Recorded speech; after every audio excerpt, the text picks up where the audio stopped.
Am I the asshole for laughing at my crying ex-husband and calling his suffering karma? My ex-husband divorced me 3 years ago. When we got married, we agreed that we weren't going to have kids. I never wanted them. He said he didn't really want them, so yeah. 4 years into our marriage, he changed his mind, and he chose to divorce me because I wouldn't go back on our agreement and give him children. I'm not really a big believer in divorce. I was ready to be married for the rest of our lives. We had a good marriage, but I guess he didn't love me that much if he picked kids that didn't even exist over me. Right after our divorce, he almost instantly remarried. He got his new wife pregnant right away, and they have 2 kids together. In the 3 years since then, Eve finished my higher education and have accepted a high-paying job in healthcare. Life has actually been pretty good for me, and I've gotten to the point where I think I'm ready to start looking to settle down. Yesterday morning, my ex-husband showed up on my doorstep crying. I figured something pretty awful must have happened, so I let him in and got him a drink. He started going on and crying about how awful his life is. He apparently hates his 2 kids. One of them is disabled and maybe autistic, and he has no money due to the kid being so expensive. His wife yells at him all the time. She got fat after having kids and doesn't want to lose the weight. She never puts out. He can never go anywhere anymore. He said that he wants a divorce from his new wife, and he regrets ever leaving me. He asked if I would take him back, and said he learned his lesson. I couldn't help but laugh at him. It was so pitiful. His audacity also kind of astounded me. I told him that with 2 kids to support and his lack of loyalty, he is not a catch, and I definitely won't take him back, and maybe this was karma for divorcing me. He was pissed, called me an asshole, and said he thought I would be more supportive, and would at least turn him down nicely. Am I the asshole? I used my wife's time machine to find out who killed her. I started opening the garage door. Honey? Suddenly, I heard a loud bang. After the door fully opened, I spotted my wife. There was a hammer stuck deep in her skull. An explosion of blood surrounded her. I heard footsteps running away from me. I caught in the corner of my eye a silhouette of a man. I instantly ran after him. He went into the bathroom. I kicked open the door, but no one was there. I returned to my wife in horror. Who did this? In her hand was an electronic bracelet. I gently lifted it out of her lifeless corpse. It had a little LED screen. Choose time jump date. It showed 3 dates on it. Today, yesterday, and the day before that. No way she pulled it off, did she? I had to try to save her. I wore the bracelet and stood in the time machine's circular design, but I could only choose the day before yesterday as my first time jump. I clicked it. The machine whirred. Zoom. I was spawning in a new reality. Suddenly, I started seeing the garage. Bang. As I materialized, a shockwave came out of the machine. All the tools around flung away. I checked my watch. It really was 2 days ago. My wife wasn't here. I looked everywhere for her, but I couldn't find her. I decided to ring her up. Ring, ring. Hello. Honey. Hi. What is it? Listen to me. It worked. Your time machine worked. What? You need to listen to me. It worked. And someone is coming too? My bracelet started beeping. Suddenly, I was disappearing. Zoom. Bang, I spawned back in present time. The shockwave threw everything violently in the air. She was still dead. I checked my bracelet. I chose yesterday and clicked the button. I needed to be fast. Zoom. Bang, the machine whirred and I was there. I anticipated the shockwave. I looked around me. My wife wasn't here again. I instantly called her. Hey honey, you need to listen to me. Yes? What is it? Your time machine worked and someone is coming to kill you tomorrow. You need to leave the house. What? I don't have time to explain. You need to trust me. I can't believe it. My time machine. But someone is going to kill me? Yes. Wait, I can't leave. If I do, the machine won't be finished, trapping you in a time loop. You have to go to the day it happened. Stop him before he kills me. My bracelet started beeping. I couldn't reply to her. Zoom. Bang. I'm back in present time. I chose the final date. The machine hummed and buzzed. Zoom. It's working. I can see her. Almost done materializing. Bang. Oh, God. The shockwave. The hammer in her hand blew into her skull. She's face down on the ground. Blood all around. I did this. I heard the garage door open. Honey. Would I be VI if I told my BAF's mom the real reason I won't be there for her daughter's marriage proposal? TLDR at the bottom. My BAF, 28F, and I, 29F, have been BAFs since middle school. Super close and very much present in each other's lives. She is moving from O to CT, which will make it harder for me to see her as often because we'll be a 10 hours car ride apart and there are no direct flights. Her and her BAF, 32 meters, bought a house in his hometown 20 mins from his parents' house, and they move in on April 19th. She invited me to ride up with her parents to help her move in. The BAF called me a week ago to tell me he plans to propose at their front door before they enter the house for the first time as homeowners. When they open the door, their immediate families will be on the other side. I assumed he wouldn't want me there since it was just going to be parents and siblings, but he said he'd love for me to be there and that she would want me there. She told him to make sure I knew about the proposal 6 months in advance. Of course, he just planned this a couple weeks ago. So today I reached out to her mom and coordinated the ride up there. She was happy he invited me up. As soon as I confirmed the plans with her, the BF called. He told me that his mother doesn't want me there because she thinks it should be immediate family only. I've never met the woman, so I know it's not anything personal. But he also asked me to do him a favor and not tell my BFF or her mom the truth about why I can't be there. I don't like the idea of lying to either of them, and I think they'll both be upset that I bailed.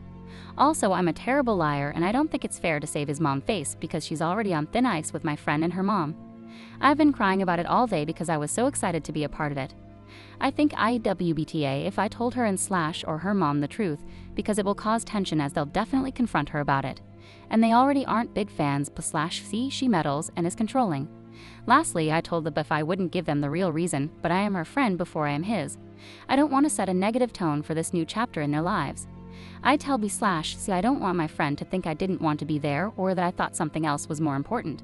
I know she will be hurt that I'm not there, and I honestly can't think of an excuse that her mom would accept or believe. My BFF has always been there when I needed her, dropping everything and driving 6+ hours or hopping on plane without me asking. I know she'd want me TLDR. Best friend's Beth invited me to her proposal, but called to tell me I can't go because his mom only wants immediate family present. I'm crushed and I know my bestie will be sad I'm not there for it. Her and her mom aren't fans of his mom, so he doesn't want me to tell either of them the real reason why I'm not going to be there. But would I be the it if I did tell her mom the truth? Update, brother of the bride's girlfriend lost it on me and got dropped from the wedding party as a result. So I saw a lot of people saying they wanted an update and people were really kind of offering advice, so thought I would provide some closure on this saga. I decided that it would be best to speak to Jane and confirm how she wanted to play it. I told her as much as I don't want to deal with Kathy, I'm not seriously going to stick to the ultimatum. Jane said she is definitely not having Kathy as a bridesmaid and that she's sorry it even came to me having to say that. We agreed that Jane would handle any questions about Kathy and say that it wasn't about my ultimatum. On Jane and the bridesmaid thing, a lot of people were saying her aesthetic choice didn't make sense, and you were partially correct. She admitted she mostly just didn't want Elliot and Kathy to be photographed together. I told her she's a complete moron affectionately for not telling me because we could have prepared this better. Elliot and I also met up to talk. He explained that Kathy has a bad relationship with her family. That's why she was really hoping to bond with his. He also said she has a lot of insecurities and that she projected a lot of these issues onto me. As for why, he shed some light on this too. Elliot's best friend, my family by marriage, shared some things with her and kind of over-egged some stories, and it set Kathy on this path of thinking I was Regina George, basically. Elliot has tried to correct her, but she won't hear it. As for her thinking I'm trying to steal him, some of you are right. She does think that my hanging out with his family means I must not dislike him as much as I say.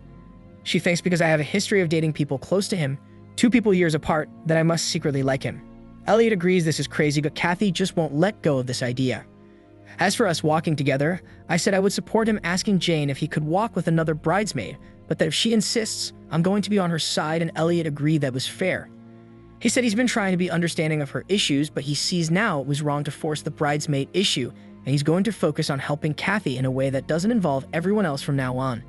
I left it there in regards to Kathy because it's not my place to comment.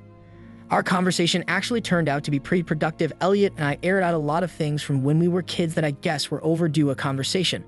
We'll never be best friends, but we are getting a joint Father's Day gift for his dad, so that's something. I'm still going to be as civil to Kathy because honestly she clearly has a lot bigger issues, and whatever issues she has with me and adding to it just seems pointless. That's that. All's well that ends, decently all things considered. You will definitely be watching her for any drama at the wedding, but for now that's it. My wife 30F locked me 33M out of the master bedroom. How should I feel about it and make peace? We've been married for 3 years. Before the above happened, that evening I was in a bit of an irate mood that I had to wait for an hour outside her work to pick her up. I was tired from work and tired sitting out in the sun. That's one of the days we carpool so that we can work out together. When she returned to the car, I was a little heat exhausted, and when she explained something important had come up and she had to stay late. I understood and told her it's okay, can we not work out and go home instead? On the drive home, she asked me what do I want for a snack. I told her she could make anything she pleases and I'll eat it. I didn't care for it. She got annoyed telling me why I'm showing all this attitude. I told her I'm tired and I'm fine with anything. When we get home and I'm in the kitchen, I see she's annoyed now. I told her that I'm allowed to be tired and irate for my own reasons. Usually I just keep to myself, and after a while I forget everything. This has happened in the past, especially last week when I had a cold. I was visibly grumpy about it, but I didn't let that bother the usual turn of events at home. I get the impression from her that I should always have a happy face even when I'm not feeling well. She starts giving me one-word answers and shrugs me off. I go to the den and watch a show by myself and fall asleep. When I wake up around 8:30 p.m., she had turned off all the lights in the kitchen and gone to bed and started the dishwasher. I was hungry, so I reheated something from the fridge and ate it. Now she comes back from her supposed sleep. She goes to sleep early and is now very annoyed that I ate myself without making pizza for her. I usually make pizzas that day of the week. I told her there's food in the fridge and she could have that. If she was still hell-bent on the pizza, I could make that for her. I told her she could woken me up from my sleep and I would have made her the pizza. I told her that when we argue, we don't stop doing the usual things we do for each other. She just gave me some stares and made some rude comments and went back to bed. After I'm done eating, I immediately get up thinking that this is such a stupid argument and go upstairs to make peace. At this point, I realize she's locked the master bed. I knocked multiple times and turned the lock. She didn't respond. After 2 minutes, I stopped and went back to sleep in the loft. We've never locked any rooms inside the house before. She didn't care that I had to wake up the next morning for a meeting. My toiletries were all inside the master bath. This happened the day before yesterday. We haven't spoken to each other. I'm really annoyed and don't know how to feel about it. Edit. I understand my behavior could be better with respect to my mood. I will be working on it. I had a calm conversation with the wife and apologized. We mutually agreed that locking each other out is completely unacceptable. She apologized as well. We won't be carpooling anymore. We both agree our communication needs to be better. We improved on a lot of things in our relationship over the last few years, and this aspect of communications needs more work. I don't get angry a lot, but yes, my annoyance is manifested through a bad mood. I try to avoid confrontation and reduce conflicts by keeping quiet and taking my time to cool down. I understand it isn't fair on my wife, and I'm working on managing this better.